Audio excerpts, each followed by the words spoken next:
Welcome back, everybody. Thank you all so much for joining me here today. My name is Pritesh with Kaizen Crypto.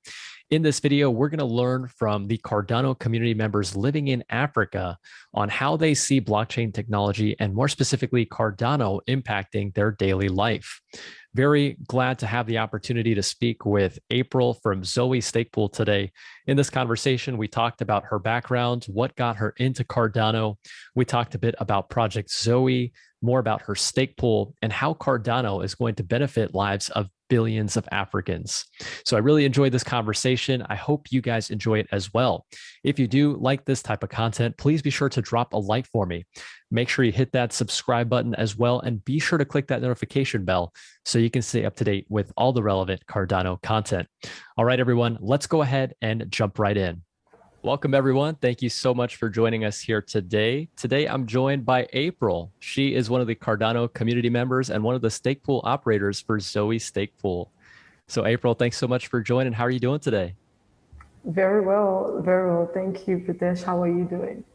I'm doing really good. It's nice to get a chance to finally meet you and to get a chance to speak with you.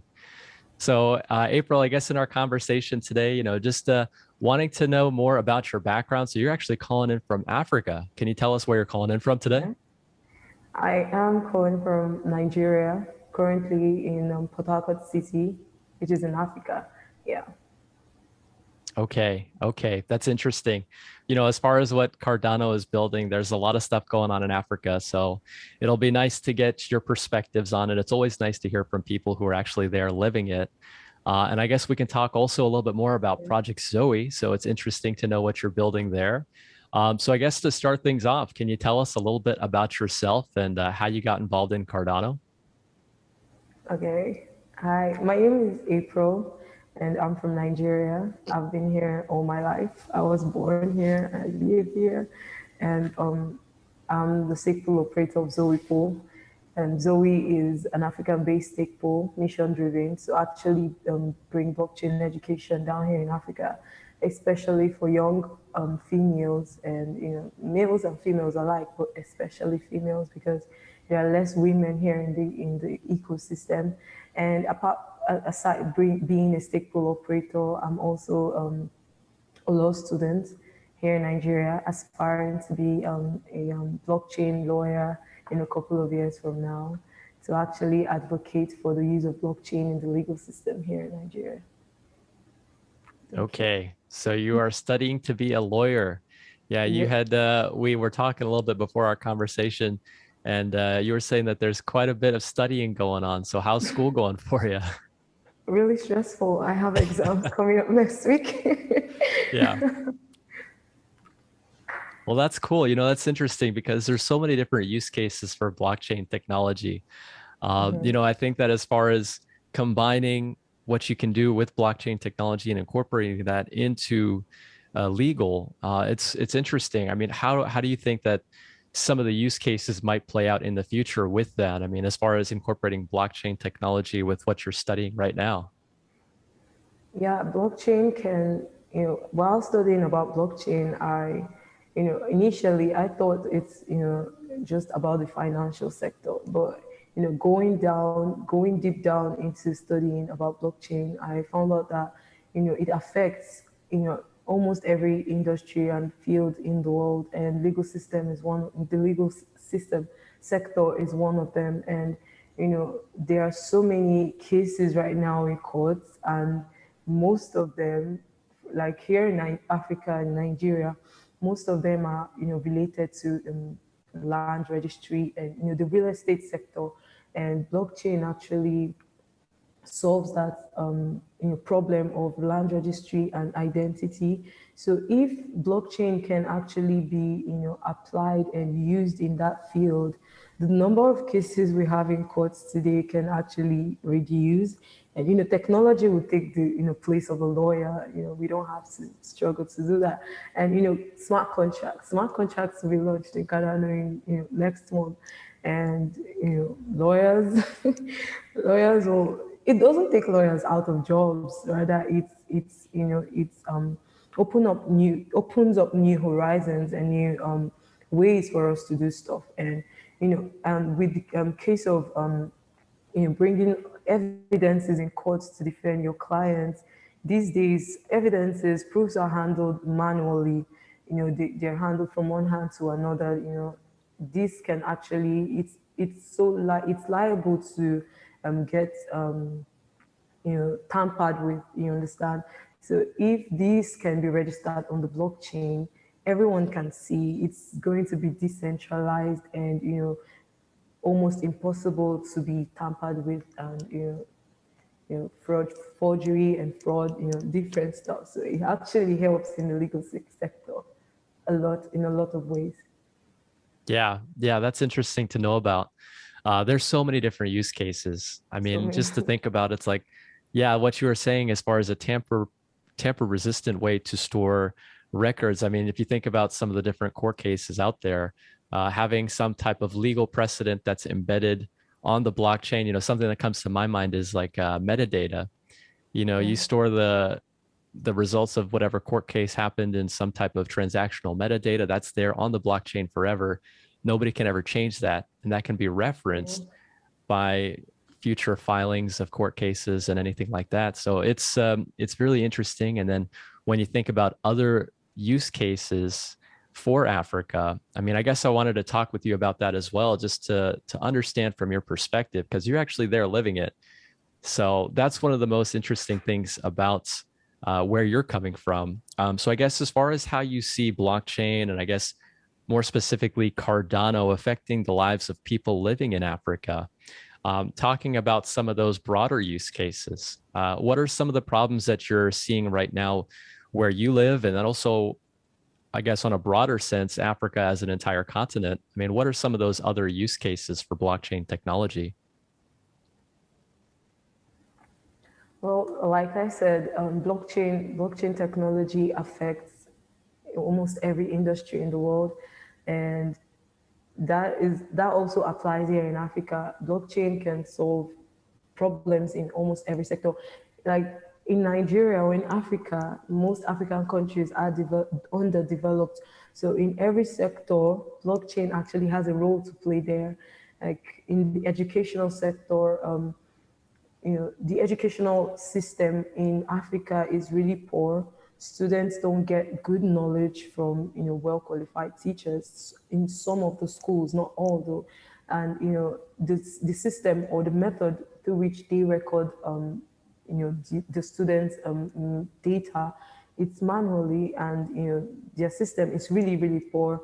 And, looking from the deal, Cardano signed with Ethiopia Ministry of Education, we can see that blockchain actually has a role to play there in issuing digital IDs to students, and storing their data on the blockchain system, which is actually good, excellent in fact.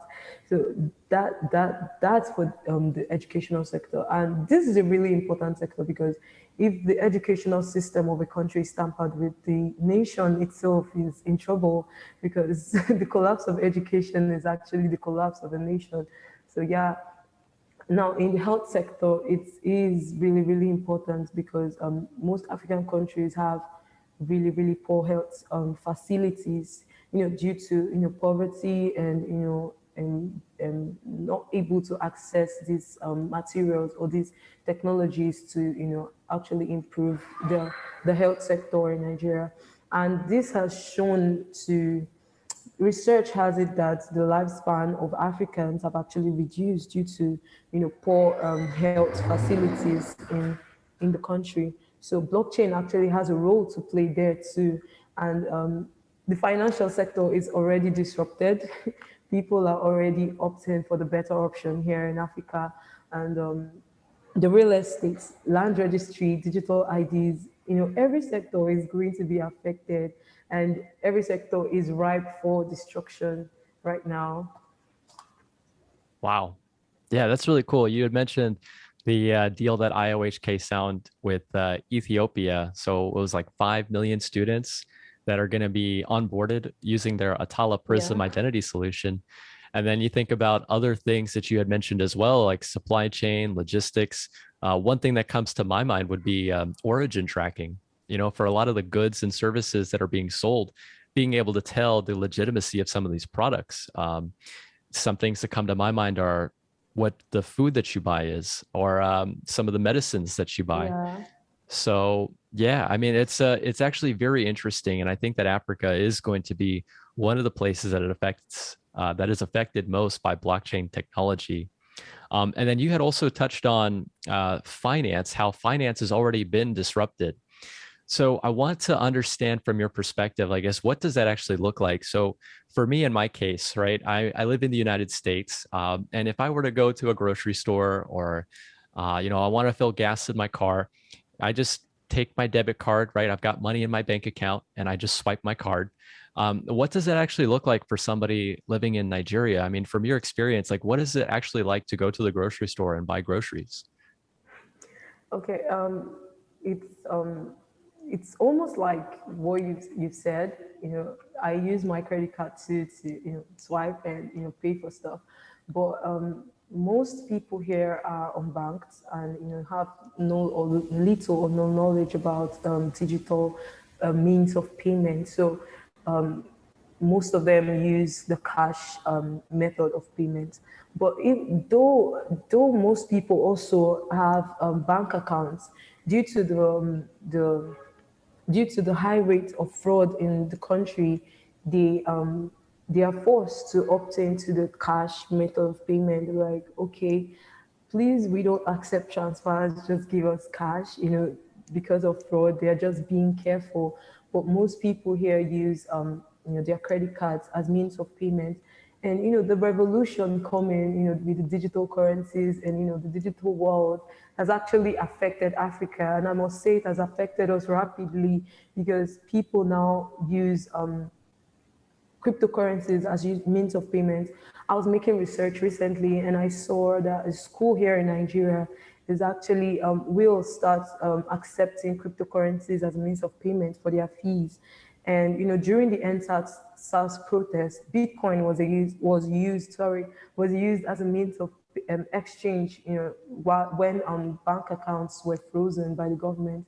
Wow. So yeah, and Nigerians are actually using Bitcoin. Everywhere I go, I ask people crypto. They're like, yeah, I use crypto. I do crypto. I have crypto.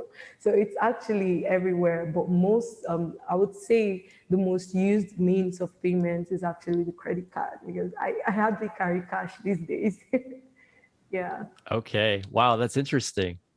So crypto is almost like the safe haven, right? From Yeah. what the tamperings are from the government in terms of their monetary policy.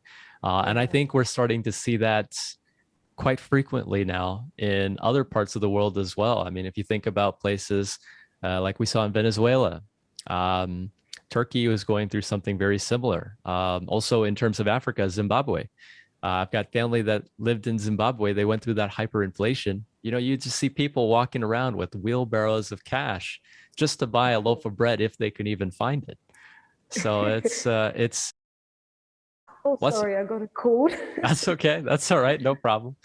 Yeah, it's one of those things. It's interesting to see this evolution take place where people recognize cryptocurrency as this way to opt out and Yeah. protect themselves from these types of situations. So as far as what you are seeing right now, I mean, in terms of using cryptocurrency, one of the things that comes to my mind is if we think about connectivity, there's a project right now, World Mobile. So World Mobile is doing a lot with the whole idea of connecting the unconnected. Yeah. How relevant do you feel that is to your situation? And do you feel like people who are in the situation where they have to use cryptocurrency really are going to have that as their biggest obstacle with having access to the internet? I guess, can you tell us from your experience, what does that actually look like, and how feasible is it for people to use cryptocurrency without that basic infrastructure? Oh, right now in Africa and in my environment, people just know about cryptocurrency, as a means of storing value and actually, making transactions. Most businesses haven't actually started accepting cryptocurrencies as a means of payment. So people just buy crypto and wait for the value to increase, and then they withdraw. And that's what the majority see cryptocurrency as. The project World Mobile team, World Mobile is actually working on will, for me personally, I think it's amazing. It's going to help in a lot of ways, connecting the unconnected. If sorry, sorry, I'm so sorry. If the mission is to actually see people using this technology, it is expedient that they know that they get connected with it first, because majority of Africans are actually unconnected. They don't have access to the internet. Giving them access to this internet and letting them know that, hey, this is what this tech can do for you, will actually go a long way. It will solve a lot of problems. And I know that this internet is not just any kind of internet that the government can just wake up one morning and just cut out. It's a decentralized one, functioning, under the blockchain, on the Cardano blockchain. So it's really, really amazing, and it will help. It will help go a long way for Africans here. Yeah, I was keeping up with the community there in Africa, and one thing I saw was that the government had proposed a ban on Twitter, like social media platforms. And, I guess it plays a role into the overall internet as well. It's like if they can just turn off access to a social media platform, what's to say they don't flip another switch and just turn off access to the entire internet? So, yeah, I think that the idea of having a decentralized internet is also going to be very important. So it'll be interesting to keep up with their progress. That's one thing I'm really excited about. I think that the people that will benefit the most are going to be the ones who are going to use the technology and really going to benefit, I guess, everybody, right? Like it's going to bring value to the entire world. It's a global market at this point. So it's nice to see what they're building, and I can't wait to keep up with the progress behind it. Me too. I guess as far as buying Cardano, so that's an interesting question too that I had for you, because it's like we're talking about people using Bitcoin and cryptocurrencies, but what is the process for you to actually buy Cardano? Like, do you use an exchange, or do you guys have ATMs that you use, or like tell us a little bit more about the process to buy ADA? Oh, it's not so difficult. We actually use exchange. I use exchange. And from the exchange, most preferable, I use Binance Exchange. And we don't buy either directly with Naira. We have to buy Bitcoin or USDT first, and swap that to ADA, and then transfer to your ROI or the Dollars wallet. So that's Gotcha. simple. Okay. So very similar to what we're used to. Yeah. Okay. Well, that's cool. That's awesome. So I wanted to ask you a few questions also about Project ZOE. So you've got the ZOE t-shirt on, representing. Yep, very cool. So you're working on Project ZOE along with several other women. So I guess to learn more about the project, can you tell us about the team and what's the mission behind Project ZOE? Wow, Zoe. Oh, Zoe. Whenever I think of Zoe, I don't know. Well, it's something huge, and this is just the beginning phase, and the planning phase actually. Zoe was created first as a stake pool in 2020 August. In a few days, Zoe will be one actually. Nice. Wow. Yeah. It's hard to So imagine. Almost 1 year already. Yeah, Zoe was created last year August, and first as a stake pool, but the mission behind it is to actually, when I first heard about Cardano and blockchain and the potentials that lies beneath this tech, I couldn't help but think of the masses and the people that can actually benefit from this. And looking at them, they don't actually know what it is or what it's about. So the mission behind it is to actually create awareness and teach people about this tech and what it can do for them, in their daily lives. So doing that, we outlined some activities that would, enable us achieve this goal. and these activities would need funding. So ZOE Pool was created to, fund these activities, and I see ZOE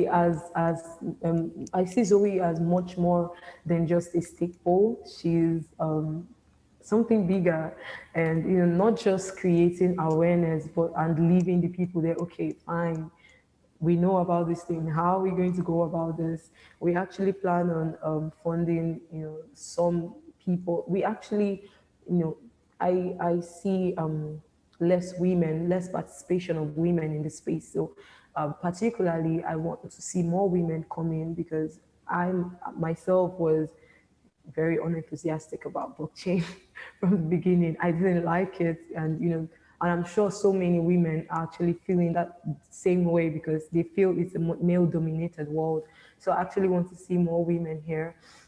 And along the way, or during, in the long run, when ZOE gets sustainable, we actually plan on funding some women or males to study, to get a course on blockchain, maybe under Imago, or and we don't plan on limiting it to just blockchain, but in the tech world generally, in AI or coding, programming, any tech related thing they would want to find themselves in, but most especially in blockchain. Zoe will want to do that. And not just that, also use part of our funds to improve the standard of living of people around me. Living here, I know how bad and hard it is for people to survive. The economy just keeps going down and down and down each day, and people find it hard to survive or get 3 square meal. So I've been a victim of that. So seeing other people go through that has been, it's really, challenging. So I would love to, actually help in my own little way and fund some, things around, some activities and some people around me, and see them actually put a smile on their faces. Just do that. That is basically what ZOE wants to do. In a couple of years, we want to see that majority of Africans actually using this tech to do stuff to better their lives. Next month, smart contracts will be launched, and a million opportunities will be bettered. So we don't necessarily want them to know the techie part of blockchain, because opportunities will come where they don't have to know that it's just use your phone, like Facebook. They don't know how it was created. All is just use your phone, create an account, and do what you have to do. So we just want to create awareness that this tech can actually do much more than just trade. It can do much more than just buy and sell coins. It can do just much more than just a store of value. It can actually solve real life problems. So yeah, we want to see a majority of Africans do that, because the world is actually going digital, and if the majority of Africans are left behind, it's going to be really, really terrible. So I wouldn't want to see that. So that was why ZOE was created. Wow. Yeah, you touched on so many points there. It is a lot more than just buying and trading and all that kind of stuff, right? I mean, we were talking about some of those use cases. Yeah. It's so exciting to think about too, April. I mean, in a month's time, I mean, we're going to have smart contracts, and it's like this ecosystem, I feel like, is just going to explode with the potential. I mean, I don't even think I'm ready for it. I mean, we've been talking about it for years, but I still feel like none of us are prepared for it. So yeah. it's going to be exciting, because what it does really is it provides even more opportunities. Like you have ZOE Pool as a stake pool, but you don't necessarily have to be a stake pool operator to contribute to the network. You can write Yeah. dApps, you can do the marketing side of things. Like there is different artists now are creating NFTs on the blockchain. I mean, there are so many ideas and so many cool, innovative ways to contribute. So I really like that. And what you're doing also is interesting too, because you're opening it up to more women in the space. I mean, a lot of females, like you were saying, they see that this industry is primarily male dominated, and they can be a little intimidated. So it's nice to see that Yeah. you're actually making it inclusive to men and women, and you're just trying to provide value and introduce more people to blockchain technology. So I guess as far as who else is working on this, I mean, can you tell us a little bit about some of the other team members behind the project? Yeah, for the technical part of ZOE, we outsourced that to Holger, the founder of Cardano 24. Yeah, he handles the technical aspect of ZOE. And one of ZOE's activities to actually bring this awareness to the wider audience is the ZOE podcast, which will premiere in a couple of weeks from now. And I'll be co-hosting that with my friend and partner, Ricky. Yeah, so she's part of the team, and she also helps with the social media management. So we had a list of activities going on before now, where we publish articles, informative articles weekly, and we host meetups monthly, this physical, and we'll soon, this month we'll have a virtual meetup this month, next month, but we'll soon have our virtual meetups. And the articles were written by me and my partner Destiny, and she's also a speaker at the meetups we've had. So our activities were actually stifled because of our decline in stakes. So, but we wouldn't stop there. We actually want to continue.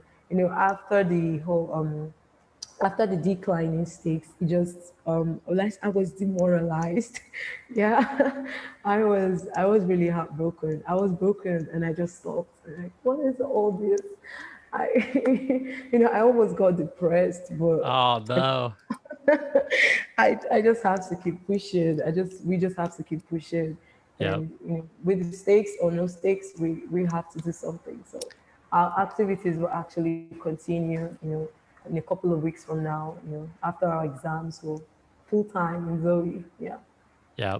Yeah. I remember when the community kind of got together and, we kind of rallied around the idea of keeping Zoe Pool alive. Yeah. Zoe actually means life in Greek, doesn't it? Yeah. So That's Zoe's life. So Zoe won't die. Zoe won't die. Yeah. Zoe won't die. So then you guys also got the IOG delegation, and Yeah, we then did. I guess they left, and now it's back to the grind. You're trying to get Zoe some delegation. So I'm glad that you guys are still here, sticking it out. I know that the stake pool game is pretty tough. It is pretty tough, trying to gain delegation. But, one thing that I'm really looking forward to, you had mentioned, is your podcast. I think that as far as a way to encourage people to learn more about the project and even gain some delegation as a way of doing that, I think your podcast is going to be something I'm really excited about. So, as far as the format, are you guys going to have different people on to talk about certain things, or like, is it going to be news, or like, what's the content going to be focused on? Well, it will be mostly blockchain, the news around blockchain, and how this can be used in our daily lives in Africa. Because people would want to know, okay, how can I use this daily? How can it affect me personally? How can blockchain affect an average African or an average individual? So, different ways where this can actually help. Well, that is what this podcast will be centered on. And we'll have episodes where we have to feature more people. Pritesh, I can't wait to feature you. Yep, sign me Yeah. up. I can't wait. So yeah, we'll have episodes like that too. Yeah. That's really cool. Yeah, I think it's going to be great for the Cardano community and the African community, just giving them a platform where they can learn more about the project. So I'm excited for that. And then as far as you personally, so I know we're talking a bit about Zoe and we talked about the team. So talking about where you see yourself within the Cardano community by working on Project Zoe. I mean, I know it's kind of hard to tell. I mean, I feel like we're all kind of in the early stages, but I guess if you had to put a rough idea around it, I mean, where would you see yourself in the next few years? Well, in the next few years, well, I hope to see myself, actually making impacts in the community and outside the community, by working on Project ZOE, because ZOE is actually connected to me. So yeah, by working with ZOE on ZOE, I actually see myself making impact, and not just teaching people about this, but actually seeing people that have used the resources and materials ZOE provided to actually build stuff and make use of this technology to better their lives. And I also, in a couple of years, see myself advocating for the use of blockchain in the legal system here in Nigeria, and seeing a large community of Cardano members here in Nigeria too, actively working on it, and yeah, just basically doing much stuff, with Cardano in Africa. And I really hope to see, the Cardano members in person in a couple of years from now. You all are really amazing. And I would really love to see you guys in person. Yeah. Yeah, no, definitely. That's one thing I can't wait for either. The Cardano Summit. That is something I cannot wait for, just to meet all the people. I mean, there's so much talent, there's so much creativity from all over the world. It's pretty amazing. Yeah, it feels like we're just like one family connected everywhere. So Yeah. yeah. Yep, that's awesome. That's awesome. Well, I mean, as far as where you were saying that's how you see yourself with blockchain, I mean, and Project ZOE with what you're doing right now with legal and studying to be a lawyer. I think that's a really incredible goal to have for yourself, because maybe down the line, let's say this technology really evolves and grows into something that's truly going to change the world, which we all do believe it will. Yeah. That's just one specific use case, but I think that you could really play a big role in how that affects people in Africa. So yeah, excited about that. That's really exciting to hear about. So now, as far as Project ZOE, as far as how the community can follow the progress, where can they go to learn more and keep up to date? Can you tell us a little bit about where they should go to keep up with Project ZOE? Well, you can find us on Twitter at ZOE Pools, on Instagram at ZOE Pools. We also have a Telegram group chat where we tackle questions that you individuals and supporters of ZOE have, on our Telegram group chat. And I think the link will be posted. So yeah, if you'd like to join our Telegram group chat, please click on the link, and you can find us on Twitter and Instagram. We also have a Facebook page and a TikTok, but it's not so active for now.